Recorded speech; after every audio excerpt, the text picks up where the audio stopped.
कि एजी ने क्या फाइल किया है। उन्होंने कहा है कि हेल्थ बिल्कुल सही है। मैं माननीय एजी साहब से और अन्य जो संवैधानिक संस्थाएं हैं या जिन डॉक्टरों ने इस तरह की रिपोर्ट दी है, मैं उनसे बड़े सत्कार के साथ एक बात पूछना चाह रहा हूं कि आज सरदार जगजीत सिंह डल्लेवाल जी के आमरण अनशन का 25वां दिन है। अगर वो सब लोग जो ऐसी रिपोर्ट दे रहे हैं, क्या वो 25 घंटे भूखे रहकर दिखा सकते हैं? हम बात कर रहे हैं 25 दिनों की। अभी डॉक्टर मैम ने बताया कि साइंस ये कहती है कि 7 दिनों के बाद ही प्रॉब्लम आनी शुरू हो जाती है, और हम उनकी बात कर रहे हैं जिनको जो 4 साल से कैंसर से पीड़ित है। और आज जो रिपोर्ट पेश करी गई है उसमें भी ये लिखा गया है कि पीएच से उनका नॉर्मल से बढ़ रहा है। जो पीएच से टेस्ट की रिपोर्ट आई है, यूरिक एसिड भी लगातार बढ़ रहा है। बाकी डिटेल रिपोर्ट हमारे पास आ जाएगी, उस पर भी हम चर्चा करेंगे। और मैं एक बात और उनसे पूछना चाह रहा हूँ, तमाम डॉक्टरों से जो ये बातें कह रहे हैं, तमाम पदाधिकारी गण, तमाम संवैधानिक संस्थाओं पे बैठे लोग, चाहे केंद्र सरकार हो, चाहे राज्य सरकार हो, चाहे माननीय सुप्रीम कोर्ट हो, क्या वो इस बात की गारंटी लेने को तैयार है कि जगजीत सिंह डल्लेवाल जी को कुछ नहीं होगा? कल जिस तरीके की स्थिति बनी थी वो तो सबके कैमरों में रिकॉर्ड है, उससे कौन नकार सकता है कि 12 से 15 मिनट तक वो बेहोश रहे थे, उनके हाथ पैर भी रिप्लाई नहीं कर रहे थे। वो डॉक्टरों की जो हमारी टीम बैठी है, इन एक्सपर्ट डॉक्टरों ने पैरों की मूवमेंट करके, मसाज करके उनको धीरे धीरे उनका बीपी बढ़ाया। नहीं तो उनका बीपी इतना कम चला गया था कि मशीन ने डिटेक्ट करना बंद कर दिया था। अगर वो डॉक्टर ऐसा कह रहे हैं कि कुछ नहीं हुआ, सब कुछ ठीक है, तो वो लिखित में हमें गारंटी दे दे इस बात की कि इनको कुछ नहीं हुआ है, हम जिम्मेदारी लेते हैं।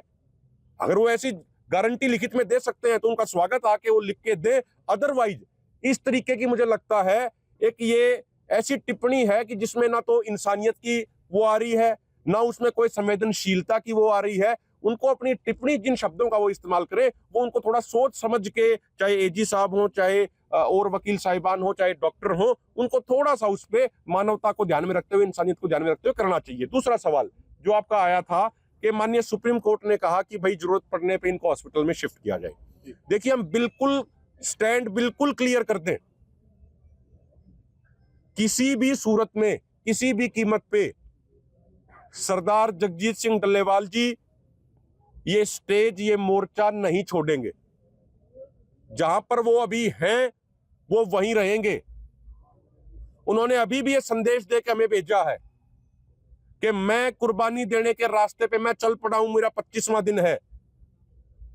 अब मंजिल जो इस रास्ते की है वो ये है कि या तो सरकार एमएसपी कानून बना देगी या फिर इसी धरती पे मेरी कुर्बानी होगी। और जैसा मेरे से पहले लखविंदर सिंह औलख जी ने भी बताया कि तमाम नौजवान, बड़ी संख्या में तमाम किसान दिन रात 24 घंटे यहां ड्यूटी देते हैं। आप भी रात को आके देखिए, और उनका स्टैंड बिल्कुल क्लियर है, कंसेप्ट क्लियर है कि अगर पुलिस प्रशासन डल्लेवाल साहब के पास तक जाना चाहता है तो पहले उसे हमारी लाशों के ऊपर से गुजरना पड़ेगा। अब सरकार, प्रशासन, अन्य संवैधानिक संस्थाएं तय कर लें कि वो इतने किसानों की लाशें गिराना चाहती है या नहीं चाहती। ये फैसला उनको करना है। हमारा स्टैंड बिल्कुल स्पष्ट है, हमारा स्टैंड क्लियर है।